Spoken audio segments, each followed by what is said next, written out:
There are many heads of states of several foreign countries. They have called me as the state guest. The president, the prime minister, the king, the sheikh, they meet me, they have dinner with me. Do you mean to say they're meeting a person who is promoting terrorism? This is all again manipulated by the media. दुनिया में इस वक्त वाहिद शख्स हैं जो मशहूर भी हैं और गैर मुतनाज़े भी। उनके चाहने वाले पूरी दुनिया में हैं और दुनिया का हर मुल्क उनके इस्तकबाल के लिए तैयार रहता है। मगर क्या आप जानते हैं कि दुनिया में एक मुल्क है जिसने उनके अपने मुल्क दाखिले पर पाबंदी लगाई? वो मुल्क है बरतानिया। मगर ये पाबंदी भी बिला जवाज और गलत साबित हो चुकी है। मगर कमाल ढिठाई है कि अदालती फैसलों के बावजूद डॉक्टर साहब को बरतानिया में दाखिले की इजाजत नहीं है। इससे मुताल्लिक डॉक्टर जाकिर नाइक ने एक लेक्चर के बाद सवाल और जवाब के सेशन में बताया कि बरतानिया ने मेरी तकरीर के चंद हिस्से उठाए और उनको अपनी हुकूमत को पेश कर दिया और कहा कि इस शख्स पर पाबंदी लगनी चाहिए, ये खतरनाक है। मुझ पर इल्जाम लगाया गया कि मैं इस्लाम छोड़ने वालों को कत्ल करने की तरगीब देता हूँ। ये बिल्कुल गलत है। ये इल्जामात मेरी पूरी तकरीर से चंद हिस्से काट कर बनाए गए। अगर मेरी पूरी तकरीर सुने तो मैंने कहा था कि बहुत से स्कॉलर्स ये कहते हैं। मैंने स्कॉलर्स का बयान दोहराया और फिर इसकी नफी भी की और कहा था कि इस्लाम छोड़कर दूसरे मजहब में जाने वाले के लिए सजाए मौत एक हल नहीं है। तकरीर के अलग किए गए चंद हिस्से बरतानवी सेक्रेटरी को दिखाए गए और उन्होंने भी खुद तकरीर सुनने की बजाय इस दस्तावेज पर इन्हिसार कर लिया। हालांकि उन्हीं की खुफिया एजेंसी के चीफ ने मुझसे दरख्वास्त की थी कि मैं बरतानिया में उन मुसलमानों तक पहुंचूं जिन तक उनकी आवाज नहीं पहुंच रही, या अगर पहुंच रही है तो असरअंदाज नहीं है। नाज़रीन, जब डॉक्टर जाकिर नाइक ने ये सारा वाकया ऑक्सफोर्ड यूनिवर्सिटी में बयान कर रहे थे, उस वक्त वहाँ जामे के टॉप के तलबा और तालिबात को दावत दी गई। उनमें से एक लड़की खड़ी हुई और उसने ये सवाल किया कि आपने जब ये कहा कि आप बरतानिया आना चाहते हैं क्योंकि आप उन मुसलमानों से मिलना चाहते थे जिन तक हुकूमत की रसाई नहीं है, तो मुझे इस बात पर हैरानी हुई कि आपको क्यों लगता है कि बरतानवी हुकूमत मुसलमानों तक पहुंचने में नाकाम हो रही है। नाज़रीन, ये सवाल अमरीकी माशरे के हिसाब से वाकई हैरान कर देने वाला था, क्योंकि अमेरिका में हुकूमत की सर्वेलेंस के ऐसे ऐसे तरीके हैं जिनका गुमान भी हकीकत से परे लगता है। अमेरिकी एजेंसी NSA का भी इस हवाले से एक बहुत बड़ा स्कैंडल सामने आया था, जब स्नोडेन नामी एक शख्स ने सारे मामले पर आवाज उठाई कि हुकूमत कैसे अमेरिकी शहरियों के मोबाइल फोन्स और दीगर गैजेट्स की मदद से उनकी जासूसी करती है। आप इस लड़की का सवाल सुनिए, फिर आपको डॉक्टर जाकिर नाइक का जवाब तफसीलन बताते हैं। I'm Yasmin. I'm a student at the university, and my question is sort of related to the last question. You talked about you wanted to come to the UK because you wanted to reach out to Muslims who you felt that the government were not able to reach out to.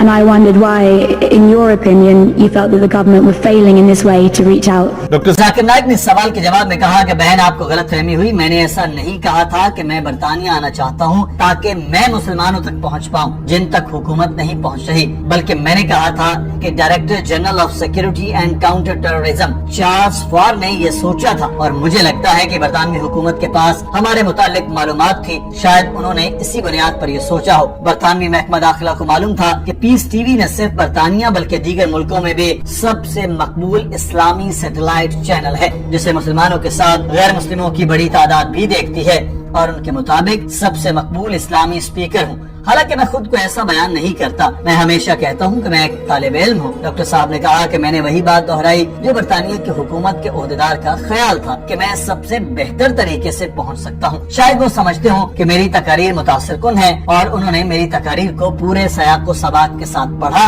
और समझा होगा। यही वजह है कि उन्होंने home secretary के इस हुक्मनामे की हिमायत नहीं की थी जो मेरे दाखिले पर पाबंदी से मुतालिक था। The most popular Islamic satellite channel in UK, watched by the Muslims as well as the non-Muslims, and the most popular speaker, according to the Home Department, not according to me, according to the Home Department, is Dr. Zakir Naik. So I repeated what he thought that I could reach better. Maybe he thinks that my speeches have influence, and he may have read my speeches in context.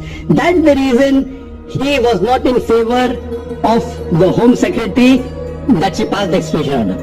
यहाँ पर इस लड़की ने एक और सवाल किया और पूछा कि क्या आपको लगता है कि उन्होंने ये बात इसलिए की होगी कि वो जेलों में कैद मुसलमानों को आपसे मुतारिफ कराना चाहती है और आपके लेक्चर्स उनको सुनाना चाहती है? Do you think that he has a point? Do you think that in some sense the government are failing to reach out? to Muslims in Britain? Doctor साहब ने दूसरे सवाल के जवाब देते हुए कहा कि अगर आप मेरी राय पूछें कि क्या मैं चार्ल्स फॉर के ख्यालात से इत्तफाक करता हूँ कि हुकूमत मुसलमानों तक रसाई में नाकाम हो रही है, तो हाँ, मैं इससे मुत्तफिक हूँ, क्योंकि मेरा मानना है कि ये इसलिए है कि हुकूमत को ये नहीं सोचना चाहिए कि मुसलमान इस मसले का हिस्सा है, बल्कि हुकूमत को ये सोचना चाहिए कि मुसलमान इस मसले के हल का हिस्सा है, क्योंकि बहुत से मुसलमान हैं जो बरतानवी शहरी होते हैं, वहाँ के सिस्टम में जिंदगी गुजारते हैं, इसी के मुताबिक चलते हैं और बतौर मुसलमान भी हर किसी का फर्ज है कि वो इस मुल्क के तमाम कवानीन माने जिसमें वो रह रहा है। मगर इसमें एक पॉइंट है कि मुल्की कवानीन पर उस वक्त तक अमल करे जब तक कानून उससे मजहब के खिलाफ काम करने पर मजबूर न करे या फिर ऐसे काम की हिदायत न करे जो शरीयत के खिलाफ हो। नाज़रीन, ये लेक्चर उस वक्त का है जब डॉक्टर जाकिर नाइक हिंदुस्तान में रहते थे और वहाँ इंतहा पसंद हुकूमत मुसल्लत नहीं हुई थी जो भारत को सिर्फ हिंदू राष्ट्रीय बनाना चाहती है। और बतौर एक हिंदुस्तानी के डॉक्टर साहब को अपने मुल्क पर फख्र था। उन्होंने अपने मुल्क की तारीफ भी की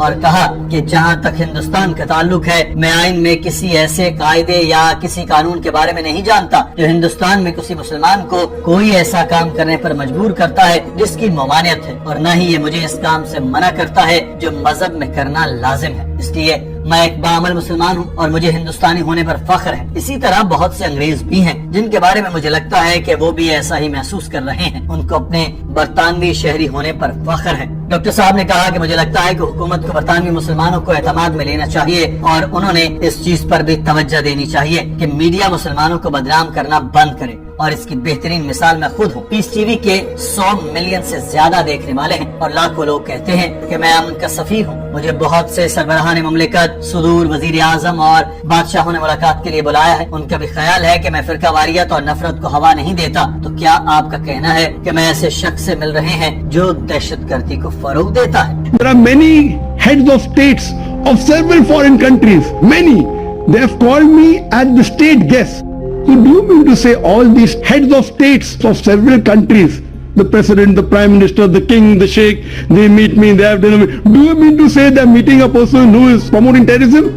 A person who spreads hate? Doctor Zakir Naik ने आखिरी बात करते हुए कहा कि मैं बस यही कह रहा हूँ कि मुसलमानों के खिलाफ फैलाया गन असल में मीडिया का है। ये सारे मीडिया की हेरा फेरी है, लिहाजा हुकूमत मीडिया का शिकार न बने। बरतानवी हुकूमत को तारीख से सबक सीखना चाहिए और तारीख यही है, जिस पर इल्जाम हो उसको सफाई का मौका मिलना चाहिए। अगर ऐसा हुआ तो मुझे यकीन है कि ज्यादातर गलत फहमियाँ दूर हो जाएंगी और मुझे यकीन है कि बरतानिया पहले से ज्यादा पुरअमन मुल्क होगा। So the government should not fall prey to the media and take any decision hastily.